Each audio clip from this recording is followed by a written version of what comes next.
Radhe Radhe everyone, मेरे YouTube channel पर आप सभी का स्वागत है। आज की वीडियो में हम जानेंगे कि कार्तिक स्नान का उद्यापन कैसे किया जाता है।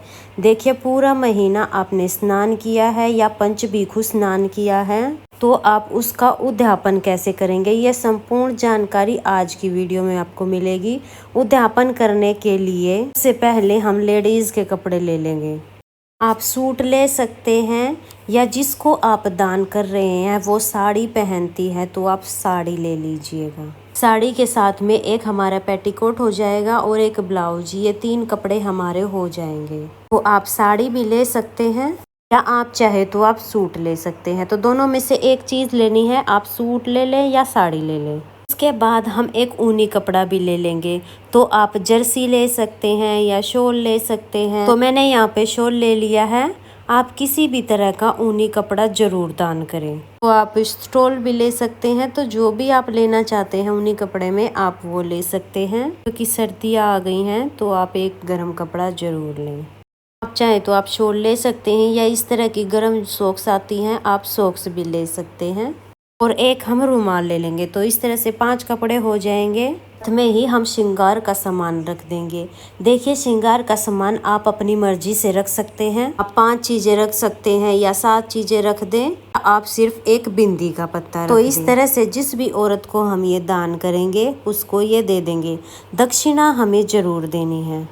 दक्षिणा बहुत ज़रूरी है। हम लोग जब भी कुछ दान करते हैं तो दक्षिणा ज़रूर देते हैं। ये सारा सामान हम लेडीज़ को दे देंगे। इसके साथ साथ हमें जेंट्स को भी कुछ सामान देना होता है, जिमाना होता है। जब भी हम उद्यापन करते हैं तब जोड़ा जिमाते हैं। सुहागिन स्त्री का जोड़ा होना चाहिए। उसके बाद जेंट्स के लिए हम लोग पैंट शर्ट ले लेंगे या आप कुर्ता पजामा ले सकते हैं या सुपारी सूट ले सकते हैं या धोती कुर्ता आप ले सकते हैं। जो भी वो पहनते हैं आप वो ले सकते हैं। तो जो भी वो पहनते हैं उनके हिसाब से आप दान करें। इसके बाद हम बनियान ले लेंगे। तो 2 कपड़े हो गए हैं, पैंट शर्ट बनियान। इसके साथ ही आप लोग जुराब रख लीजिए। आप गर्म स्वेटर रख सकते हैं, शॉल रख सकते हैं। तो कुछ भी ले सकते हैं। इसके साथ ही आप एक रुमाल ले लें। तो ये 5 कपड़े हो जाएंगे। जो कपड़े हमने जेंट्स के लिए लिए हैं वो आप पंडित जी को भी दे सकते हैं या फिर अपनी ननंद नंदोइयों को भी जिमा सकते हैं, उद्यापन कर सकते हैं। उद्यापन करके आप उनको ये सारी सामग्री दे सकते हैं। जेठ जेठानी को भी जिमा सकते हैं, सास ससुर को भी जिमा सकते हैं। तो इन सभी में से आप किन्हीं को भी बुलाकर जिमा सकते हैं। इसके साथ ही मैं यहाँ पर चप्पलें ले लूँगी। तो एक जोड़ी चप्पल मैंने लेडीज़ की ली है और एक जोड़ी चप्पलें मैंने जेंट्स की ली हैं। जैसा कि मैंने आपको बताया कि आप दान को कितना भी बढ़ा सकते हैं, कितनी भी ज़्यादा चीज़ें आप दान कर सकती हैं, लेकिन उद्यापन हमें ज़रूर करना होता है। इस तरह से हम ये सारी चीज़ें ले लेंगे। इसके बाद हम 5 बर्तन ले लेंगे। तो हो सके तो आप 5 बर्तन ले लीजिएगा। फिर आप 5 बर्तन नहीं लेना चाहते हैं तो 1 लोटा और 1 गिलास भी आप ले सकते हैं, क्योंकि जब हम स्नान करते हैं तो लोटे और गिलास को ही हम उसको जो है यूज़ करते हैं। स्नान की कैटेगरी में लोटा या गिलास ही आता है। अगर आप लोटा नहीं लेना चाहते हैं तो फिर आप गिलास भी दान कर सकते हैं। इस तरह से हम खाना खिलाएंगे ननंद को, नंदोइया को या सास ससुर को या जेठ जेठानी को। किसी को भी आप किसी भी एक जोड़े को आप घर पे बुला के खाना खिलाइएगा और फिर ये उनको सारी चीज़ें दे देंगे और दक्षिणा दे देंगे।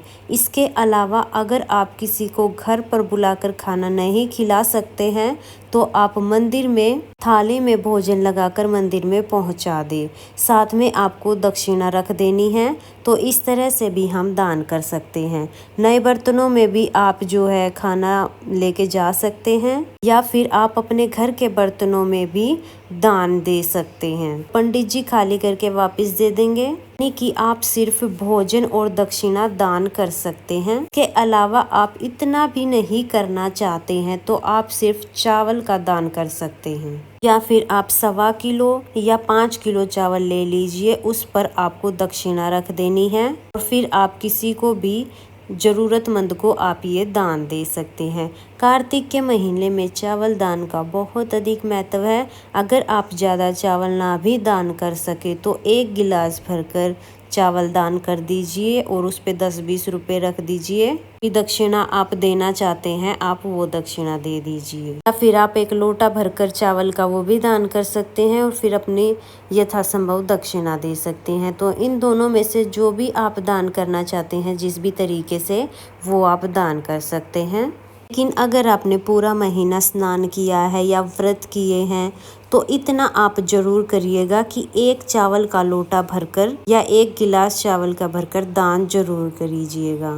तो आप कम से कम भी दान कर सकते हैं और ज़्यादा से ज़्यादा आप जितना भी दान करना चाहते हैं आप अपने हिसाब से दान कर सकते हैं। आप दान को कितना भी बढ़ा सकते हैं। मैंने आपको कम से कम दान करना चाहते हैं वो भी बताया है और ज़्यादा चीज़ें आप कितनी भी बढ़ा सकते हैं। जैसी आपकी क्षमता हो उस तरह से आप उद्यापन कर सकते हैं। यहाँ पर मैंने आपको कार्तिक स्नान का उद्यापन करने के 3 तरीके बता दिए हैं। आप पंडित पंडिताइन को या ननंद नंदोइया को या सास ससुर को किसी को भी एक जोड़े को घर पर बुलाकर खाना खिलाकर उन्हें कपड़े और बर्तन और दक्षिणा वगैरह दान करके उद्यापन कर सकते हैं। पहला तरीका तो ये है। दूसरा तरीका है इसके अलावा आप मंदिर में खाना पहुंचा दे और दक्षिणा पहुंचा दे, इस तरह से भी आप दान कर सकते हैं। तीसरा तरीका ये है कि इतना भी आप दान नहीं करना चाहते हैं तो फिर आप कुछ चावल दान कर सकते हैं। किसी भी गरीब को आप दक्षिणा दे दें। अगर आप ज़्यादा चावल नहीं दान कर सकते हैं तो फिर आप 1 लोटा भरकर या 1.25 किलो चावल, इतना चावल तो आप जरूर दान करें क्योंकि आपने पूरा कार्तिक महीना स्नान किया है। देखिए कोई भी व्रत, कोई भी स्नान या कोई भी पुण्य कार्य तब तक पूर्ण नहीं माना जाता है जब तक अच्छे से उसका उद्यापन नहीं कर दिया जाता है। ये मैंने आपको कार्तिक स्नान का उद्यापन करने के 3 तरीके बता दिए हैं। अब हम जानते हैं कि उद्यापन हमें कब करना है। अगर आप पंडित पंडिताइन को घर पर बुलाकर भोजन कराकर उद्यापन करते हैं तो जिस दिन पूर्णिमा का व्रत करते हैं शाम के समय आप पंडित पंडिताइन को या किसी भी जोड़े को घर पर बुलाकर उन्हें खाना खिलाकर अच्छे से जिमाकर फिर उन्हें सारी चीज़ें दान करेंगे। तो इस तरह से आप कर सकते हैं। अगर आप सूखा सामान दान कर रहे हैं, जैसे आप सिर्फ चावल दान कर रहे हैं या खाने की सूखी चीज़ें आप दान कर रहे हैं, फिर आप पूर्णिमा से अगले दिन सुबह सुबह ये दान कर सकते हैं। फ्रेंड्स, इस तरीके से जो है आप कार्तिक स्नान का उद्यापन कर सकते हैं। अगर आपके लिए ये वीडियो थोड़ी बहुत भी यूजफुल है तो वीडियो को लाइक कर देना और कमेंट करके बताना वीडियो आपको कैसी लगी। हिंदू धर्म के सभी तीज त्योहार देखने के लिए मेरे चैनल को सब्सक्राइब कर लेना। हम मिलेंगे किसी और नई वीडियो में, तब तक के लिए राधे राधे।